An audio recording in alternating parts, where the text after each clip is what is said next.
नमस्कार मंडळी, अश्विनीज किचनमध्ये तुम्हा सगळ्यांचं स्वागत आहे. आणि आज आपण बनवणार आहोत रताळ्याचे गुलाबजामुन.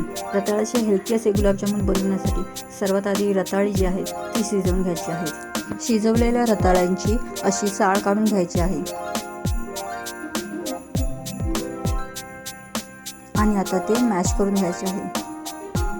आता मी त्याच्यामध्ये 4 ते 5 चमचे मैदा टाकत आहे.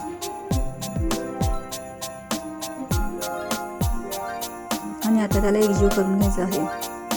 आता आपण त्याच्यामध्ये 5 चमचे मिल्क पावडर टाकत आहे. आता हे सर्व एकजीव करून घ्यायचं आहे.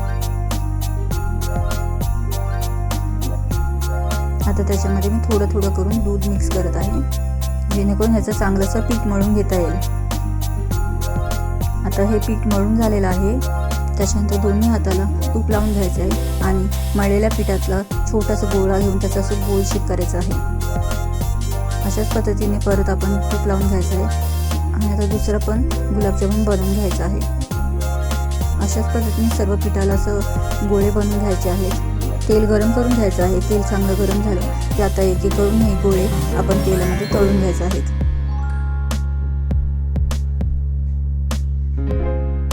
हे बघा, गुलाबजामुन आपलं तळून झालेलं आहे.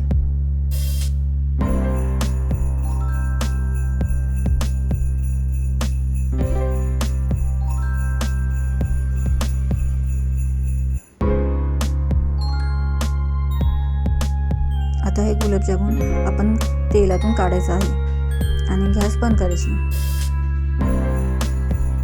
तळताना मीडियम ते फास्ट गॅसवरतीच तळायचं आहे. तळताना मीडियम ते फास्ट गॅसवरतीच तळायचं आहे. आता एक एक करून सर्व गोळे काढून घ्यायचे आहेत.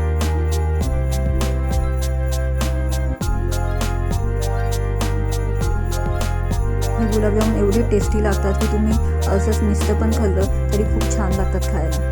आता एखादं दुधाचं पातेलं घ्यायचं आहे आणि त्याच्यामध्ये मी इथे 2 वाटी साखर टाकलेली आहे. आणि आता त्याच्यामध्ये मी पाणी टाकत आहे. मी इथे 3 ते 4 वाटी पाणी घेतलेलं आहे. आणि चांगलं साखरेला बॉईल येऊन द्यायचं आहे. तुम्ही या साखरेच्या पाकामध्ये पाहिजे तर वेलची पावडर पण टाकू शकता 1 चमचा. चांगलं बॉईल आल्याच्या नंतर मग आपण ती गॅस बंद करायची आहे आणि एक एक करून गुलाबजामुन त्याच्यामध्ये टाकायचं आहे. हे बघा, रताळ्याची गुलाबजामुन खूप टेस्टी अशी रेसिपी आहे. तुम्ही नक्की ट्राय करा आणि 10 ते 15 मिनिटात ही बनते. तर तुम्ही नक्की माझी रेसिपी ट्राय करा. आणि तुम्हाला ही माझी रेसिपी आवडली असेल तर माझ्या चॅनलला लाईक करा, शेअर करा आणि सबस्क्राईब करा. थँक्यू.